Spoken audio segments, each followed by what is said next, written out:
Bob Pence, the former FBI agent. We shared some thoughts earlier before the news conference started. And Bob, as you were listening in there, is there anything? There's so much that they cannot say this early on, but did anything in particular stick out to you as you listened to police today?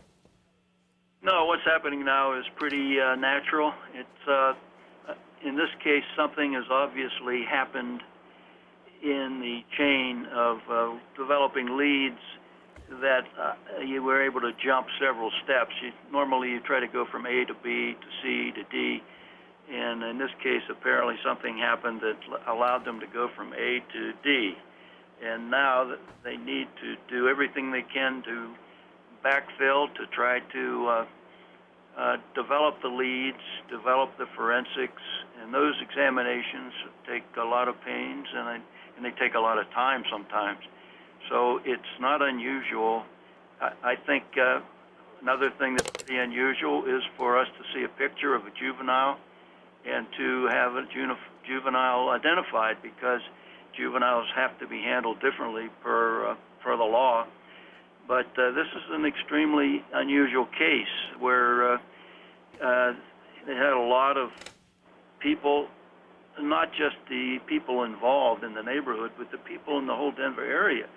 So this brought a lot of relief to the citizens of this region, and obviously because of the connection with the Kettner assault,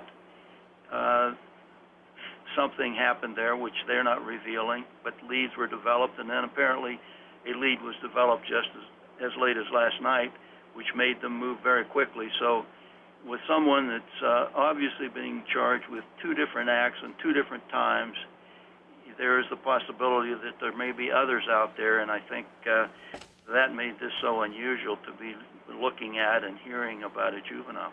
It's such a troubling case that we've been following for so long, Bob.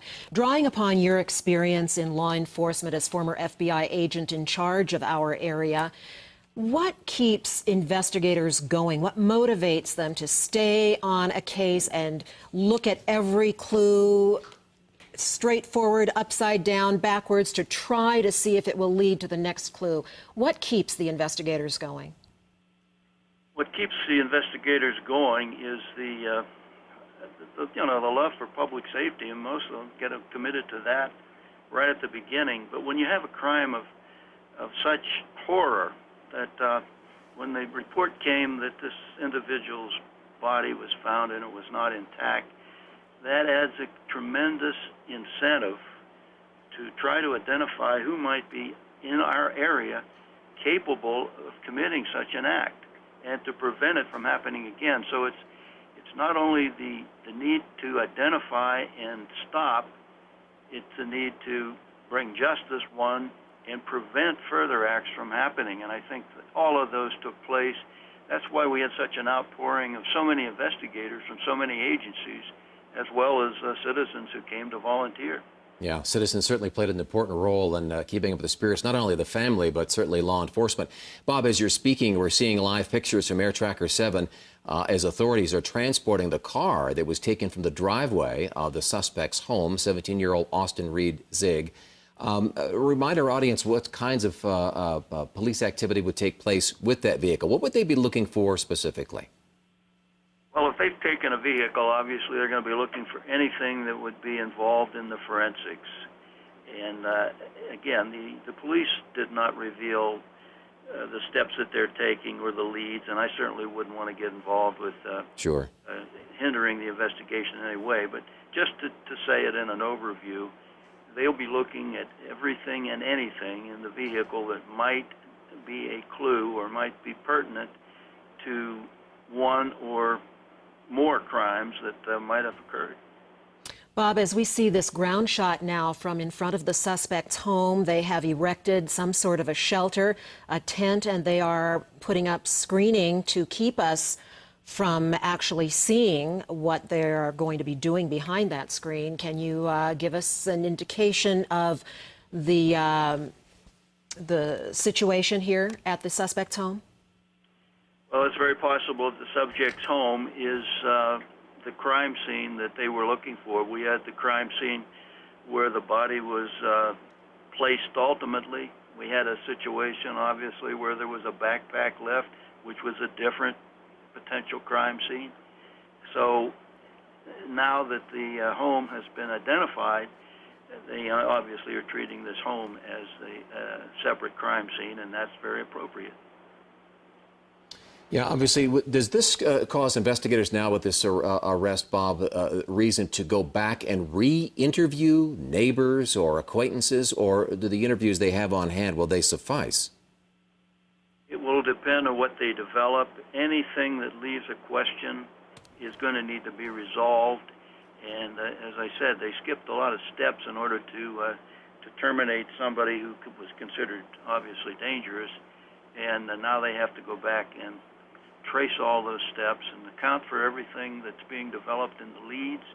So I think what they're doing is absolutely necessary, and it's going to virtually be the type of investigation that is not going to be a lot of publicity made or given for it. The investigators and the spokespeople for Westminster Police and other agencies have been very tight-lipped as we've tried to cover this case, and understandably so. Fill us in, Bob, on some of the particular challenges that investigators encounter when they are trying to deal with witnesses, a suspect in this case who is a young person, and witnesses in the Jessica Ridgeway case. For example, she was going, when she disappeared, she was going to meet with some of her young classmates at her school. What are the particular challenges of needing perhaps to go re-interview young witnesses? Well, the younger witnesses are going to be handled very differently, very specifically because of the trauma here, because of the just a very difficult situation when you're dealing with some of the underage people that have really been influenced by this and traumatized by this so much. So they will need to cover those bases, but they'll be covering them in a much different way. All right. Bob Pence, thank you so much. Former agent in charge of the FBI in our area who has taken time to speak with us on a couple of occasions now this afternoon as we try to understand and wrap our brains around what has been transpiring here in the development of the arrest of a suspect in the Jessica Ridgeway murder.